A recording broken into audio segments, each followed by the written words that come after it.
ازيكم؟ اهلا بيكم في قناة ريحانة. النهاردة هنعمل ايه؟ النهاردة هنتكلم عن الجنزبيل الفريش. النهاردة معانا تركة عن الجنزبيل الفريش، فيلا بينا نبدأ على طول. الجنزبيل الفريش يا جماعة من الحاجات اللي ما بنلاقيهاش كتير، وكمان بتتباع بالقطعة او الاتنين، بيبقوا موجودين كده في السوبر ماركت.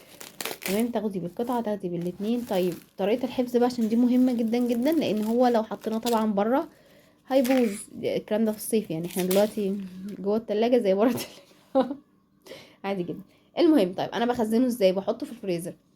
تمام، بيقعد كتير جدا لان احنا بناخد منه حتة صغيرة لان هو قوي جدا. فبناخد منه شريحة واحدة بس كده بتكفي جامد جدا، بتكفي الاكلة اللي احنا عايزين نستخدمها فيه لان هو قوي. فباخد منه شريحة وبرجع احطه تاني في الفريزر. تمام. دي طريقة الحفظ الصح. هو اصلا انت لو يعني جربته هو متجمد خالص دلوقتي، اهو متجمد خالص. فلو احنا هنقطعه بالسكينة هيتقطع على فكرة عادي، يعني هنتعب شوية بس هيتقطع.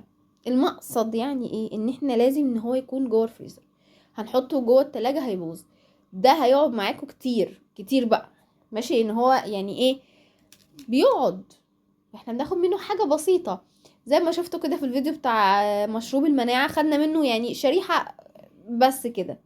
مفيد جدا يا جماعه، الجنزبيل هايل هايل هايل، بالذات الفريش.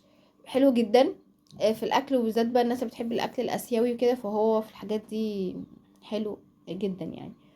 طيب نستخدمه في ايه تاني؟ زي ما قلت لكم مشروبات الشتاء، هو حلو جدا لان هو بيعزز ويقوي المناعه.